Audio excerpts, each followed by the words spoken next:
let's wrap up in this final module. Let's talk a little bit about potential solutions to things that we have addressed throughout the course of the semester. First of all, was it my intention to make you all individually responsible for coming up with solutions to all the things we've talked about this semester? No, of course not. Not possible. We're going to have to address these things collectively as a society. Again, all the way back to Module 1, social problems only become social problems when they are addressed by a social movement organization, which is generally a large number of people. However, you as individuals can make decisions about whether or not to participate in those social movement organizations or to be able to address some of the hegemonic ideas about many of the topics we've discussed.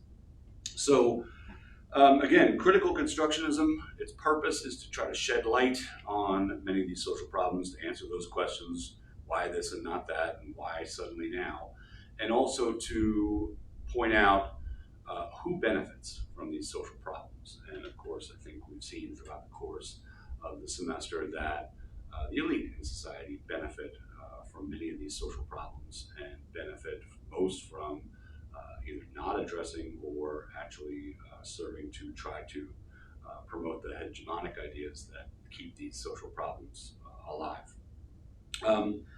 Again, just to give an example, in 2008, Congress, which had previously moved to deregulate the mortgage industry, right? This idea of allowing regulations that have been in place for a very long time to just disappear. And as a result, many companies that gave mortgages gave what were called subprime mortgages, or were allowed to lend money to people who would not have qualified for mortgages under the previous regulations.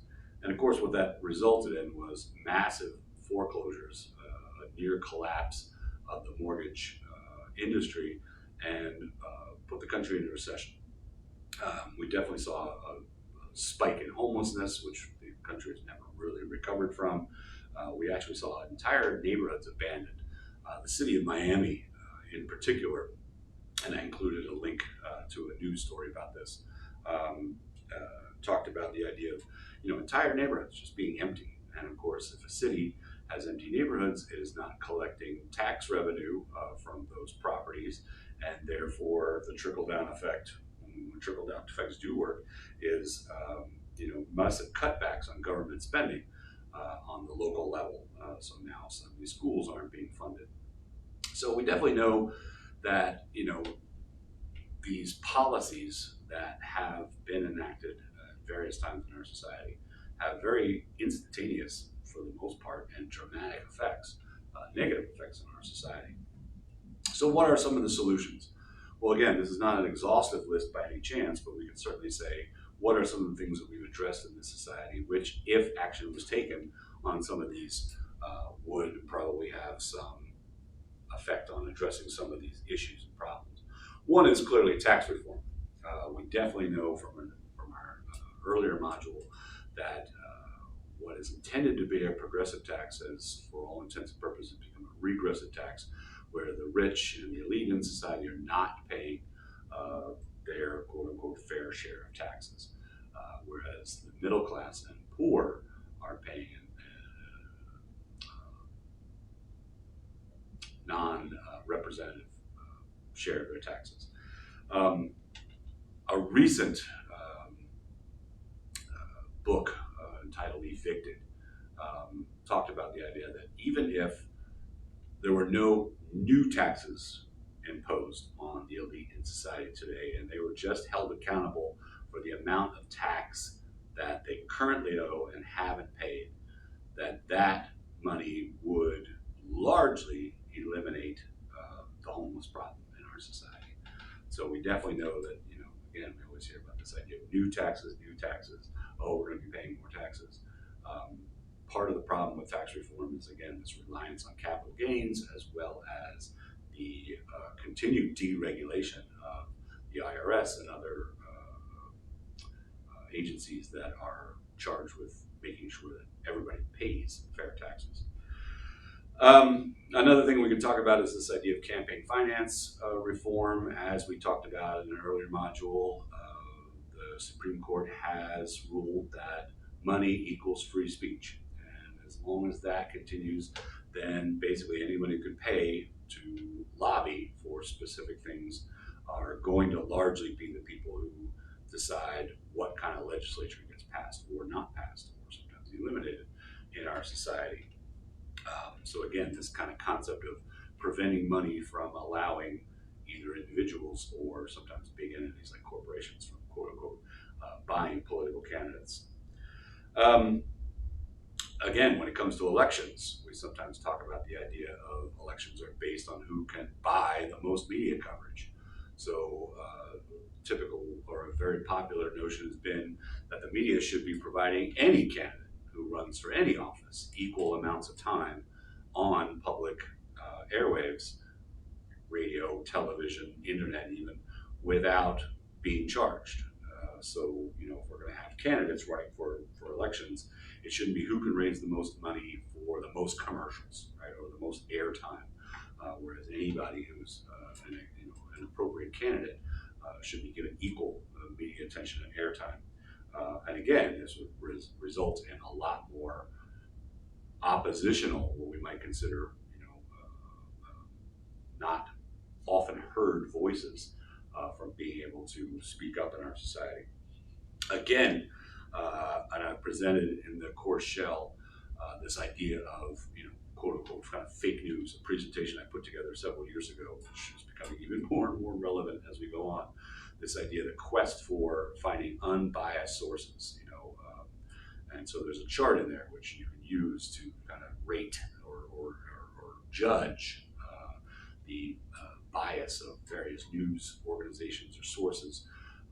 And again, it's not to say you can't gravitate toward media or news sources that tend to agree with your viewpoint, but by recognizing that that's what you're hearing, it might prompt you to occasionally listen to another media source that might tell a different story or at least a different viewpoint.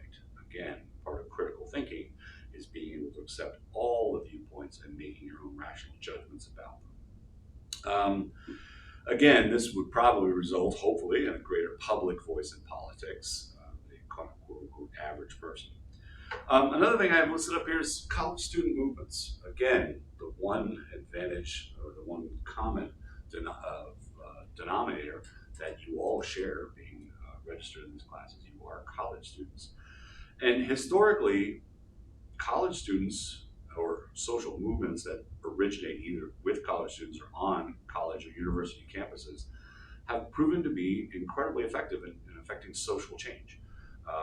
The civil rights movement was largely propelled. We often think about it almost exclusively as Martin Luther King, but there were many student organizations outside of just specifically one racial group that contributed to the civil rights movement.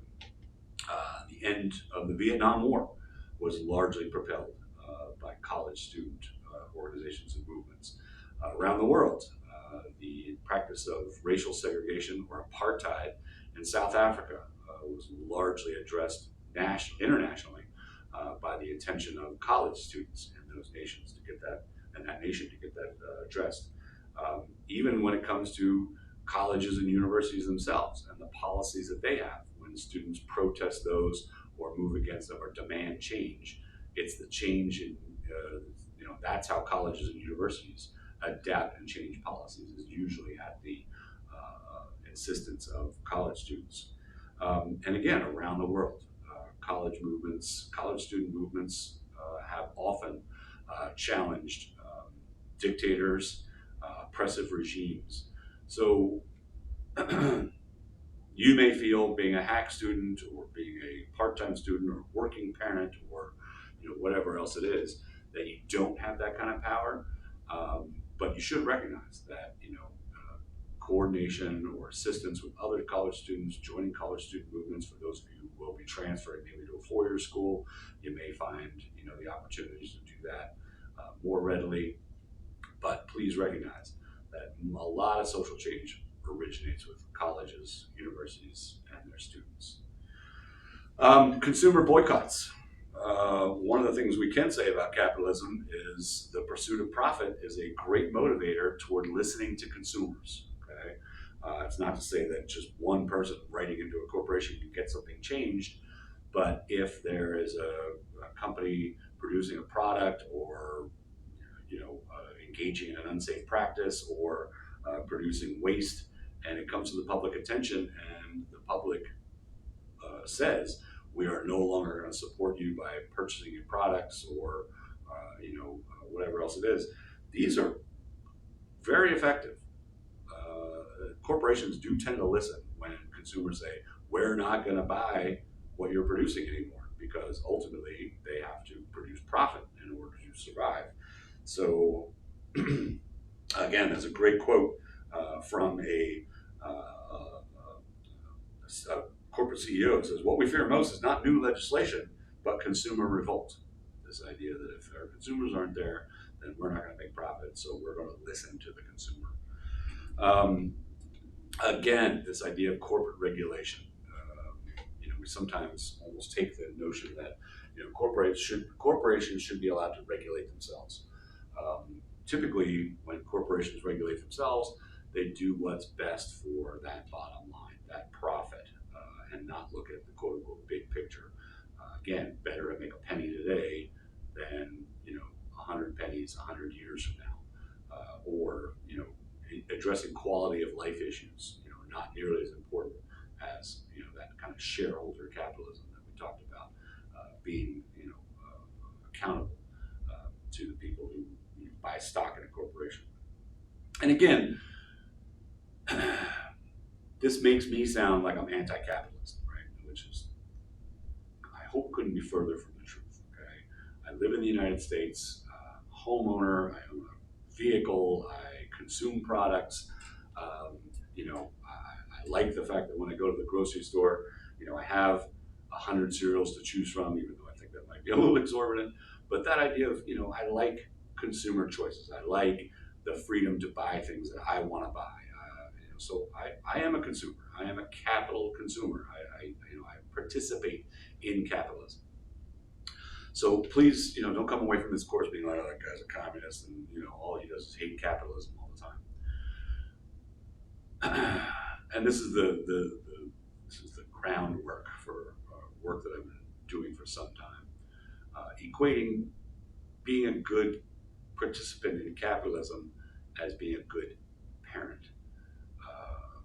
We don't indulge children in whatever they want. Right? If you're a parent or plan to be a parent, I hope you're the kind of parent that says, "Of course, I'm not going to let my child eat candy for breakfast, lunch, and dinner because that's what my child wants." Right?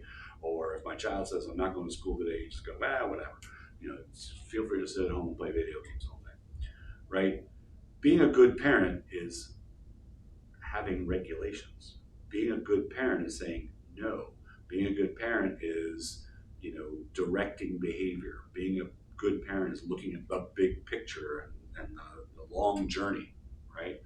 These are all things we can do with capitalism. These are all things we can say, okay, yes, pursuit of profit is a very important thing, but not at the expense of human life, not at the expense of human quality of life, not at the expense of children's futures, not at the expense of the environment. So this idea of enforcing more corporate regulation, as I've listed here, is really kind of the idea of being a good parent to a child and saying sometimes no. Again, there is a middle ground, right? None of these things are about one side winning or losing. Another resource I posted in there in the course shell is a study that was done several years ago, is ongoing, called the Hidden Tribes. The idea that we sometimes get the notion, it's easy to do just by watching the news. We're a nation of radically divided people. We've got one side fighting the other side, and absolutely no middle ground. Please take a look at the Hidden Tribes. It actually shows that, kind of like a typical bell curve, the majority of Americans fall somewhere in the middle of a liberal to conservative framework, and that for a large portion of the population, this notion that there is no middle ground is a fallacy, and that it's typically the fringe elements that are the ones that are being most heard and the most outspoken and give us the impression that those are the extremes and we have to conform to one or the other. So is it possible to forge positive relationships with other people you might not necessarily agree with? I hope so. Thank you.